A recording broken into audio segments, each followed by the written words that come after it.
बहुत स्वागत है आपका इंडिया न्यूज मध्य प्रदेश छत्तीसगढ़ देख रहे हैं आप और मैं हूं आपके साथ सिमरन पटेल। बुलेटिन की शुरुआत करेंगे। सबसे पहले बात छत्तीसगढ़ की करेंगे। छत्तीसगढ़ में आरक्षण संशोधन विधेयक को लेकर राज्यपाल अनुसुईया उइके ने 10 सवाल पे जवाब मांगे हैं राज्य सरकार से।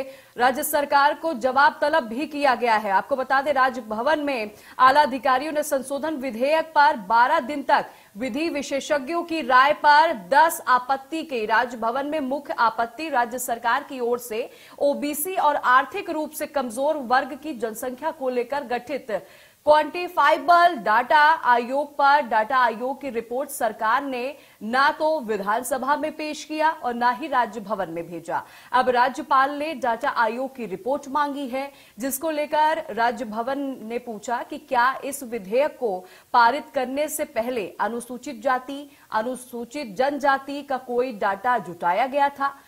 अगर जुटाया गया था तो क्या उसका विवरण दें। सरकार से ये भी बताएं कि प्रदेश में अनुसूचित जाति और जनजाति के लोग किस प्रकार से सामाजिक, आर्थिक, शैक्षणिक रूप से पिछड़ों की श्रेणी में आते हैं। और आगे कहा गया कि राजभवन की आपत्ति में इंदिरा साहनी केस और बिलासपुर हाईकोर्ट की आपत्ति का भी जिक्र किया गया है। वहीं छत्तीसगढ़ में आरक्षण को लेकर राज्यपाल की चिट्ठी पर सरकार ने विधि मंत्री मोहम्मद अकबर का भी बयान सामने आया। आपको बता दें, उन्होंने कहा कि 10 बिंदु का जो पत्र आया है उसका जवाब दिया जाएगा और विधानसभा में आरक्षण विधेयक सर्वसम्मत पारित किया जाएगा। आपको यह भी जानकारी दे दें कि रायपुर में आरक्षण पर 13 दिनों बाद भी अभी राज्यपाल का हस्ताक्षर नहीं हुआ है और आरक्षण विधेयक पर राज्यपाल का हस्ताक्षर अभी नहीं हुआ है। और राज्यपाल जो हैं वो 10 सवाल पूछ रही हैं राज्य सरकार से कि किस हिसाब से ये जो आरक्षण की अवधि है 76% की, किस अवधि के अनुसार ये बनाया गया है। तो सरकार से जवाब मांगा गया है। एससी एसटी को सामाजिक, आर्थिक, शैक्षिक पिछड़ा वर्ग, और ये भी राज्यपाल पूछ रही हैं कि किस हिसाब से ये 76% का आरक्षण लाया गया है। देखो, राजभवन से कोई टकराव उत्पन्न होने वाला नहीं है। यदि 10 बिंदु का कोई पत्र दिया गया है जिसका जवाब मांगा गया है तो उसको जवाब दे भी दिया जाएगा।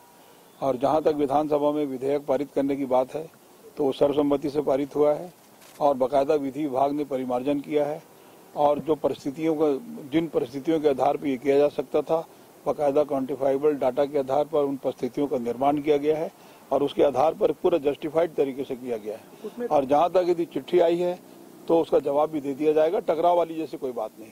भाई 10 बिंदु आज प्रस्तुत हुआ है तो कल परसों में जवाब भी दे देंगे और जवाब देने के बाद हम यही उम्मीद करेंगे कि जल्दी से पारित कर दें ताकि जो बहुत बड़ी संख्या में लोगों की नियुक्ति रुकी है वो हो जाए। कि पत्र लिखकर 10 सवाल जो है वो राज्य सरकार से पूछे गए हैं। राज्यपाल ने कहा कि मैंने सुझाव के तौर पर कहा था कि अध्यादेश लाना हो तो अध्यादेश लाइए, विशेष सत्र बुलाना हो तो बुलवाइए। अब इस विधेयक में ओबीसी समाज का 27%, अन्य का 4% और ओबीसी का 1%। उन्होंने कहा कि अब मेरे सामने ये सवाल आ गया है कि जब कोर्ट ने 58% आरक्षण को अवैधानिक घोषित कर चुका है तो 76% कैसे लाया गया।